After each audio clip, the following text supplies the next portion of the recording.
J'ai reçu un colis d'Alpine. On déballe?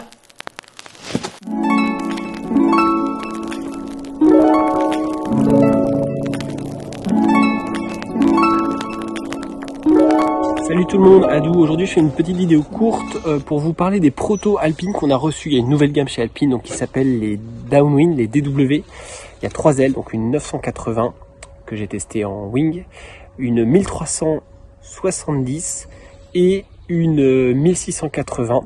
Et je vais commencer par cette aile. Je fais pas le débrief total, mais on a passé une journée avec François Prévost, que vous connaissez, qui m'avait coaché en dog start, qui tient l'école de wing foil, French foil, et qui sera sur la balle d'ailleurs tout l'été au club Les Passagers du Vent.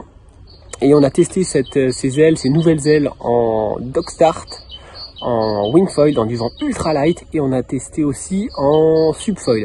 Je voulais d'abord revenir sur cette 1680 qui fait 110 d'envergure, qui est assez massive, qui a une belle corde, profil assez fin. Moi j'ai kiffé la glisse en wing, mais je voulais surtout vous laisser avec des images de François qui l'a testé en départ subfoil arrêté sur du plat. C'est impressionnant, voilà les images.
Cantava na universidade, na PUC, na Faculdade Nacional.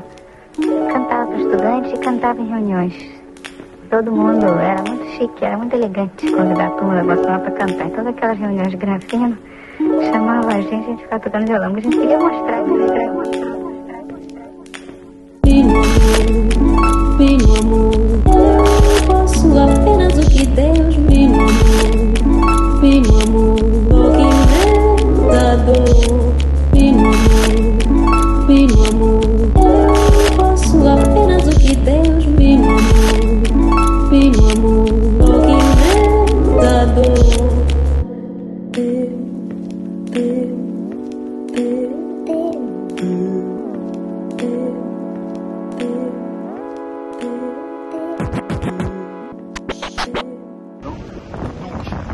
pied arrière aligné sur la front wing ici. Pied avant à ce niveau-là. Ok. Juste là. Si on n'est pas à l'aise, les pieds vraiment centrés dans l'axe longitudinal de la planche, on peut légèrement les décaler ici. Ouais. Comme ça, donc ça c'est pour du goofy. À l'inverse, ça te donne un peu plus d'équilibre latéral. En latéral, exactement. À l'inverse, pour du régular, on va avoir le pied avant légèrement ici et le pied arrière légèrement ici. Ouais, on le fait, c'est ce qu'on fait en wing en strapless un peu. En wing en strapless, exactement. Donc ça c'est vraiment la position décollage.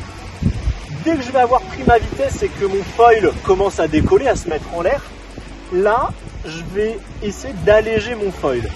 Et pour alléger mon foil, il faut réussir à reculer un peu les pieds et à avoir la front wing entre les deux appuis. D'accord. Ok. Pour pas faire marsouiner trop ton foil qui pique pour trop. Pas qu'il y ait, quand on appuie dans la jambe avant, qu'il y ait trop de poids sur l'aile avant. Donc être beaucoup plus fin dans son pumping. Donc vraiment les deux pieds ici. Ce qui va permettre aussi d'avoir moins de jambes arrière. Et donc de saturer au niveau du mollet de la jambe arrière. Ouais, tu essaies d'équilibrer la pression que tu vas avoir dans les deux cannes. Exactement, c'est ça. Voilà.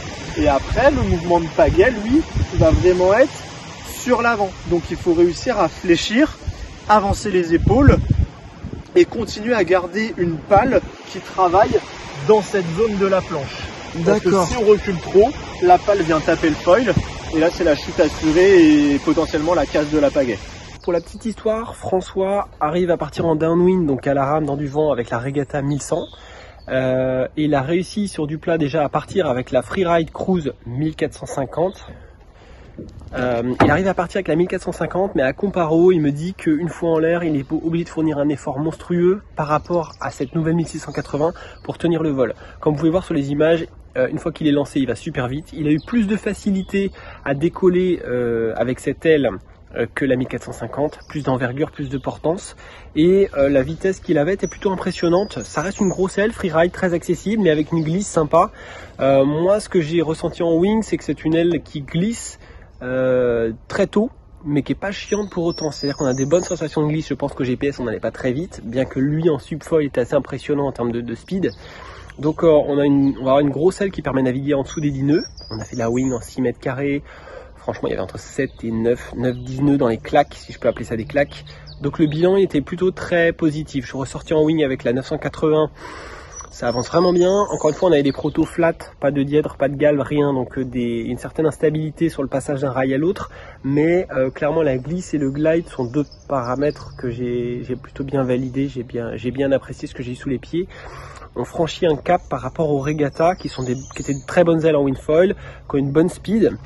Qui doit être probablement aussi rapide, peut-être même plus, mais qui ont moins d'inertie en vol lorsqu'on lâche à wing, et ça c'est un réel besoin qu'on a en wing, qu'on n'avait pas en wingfoil, on est toujours au taquet bordé, ou en kitefoil aussi.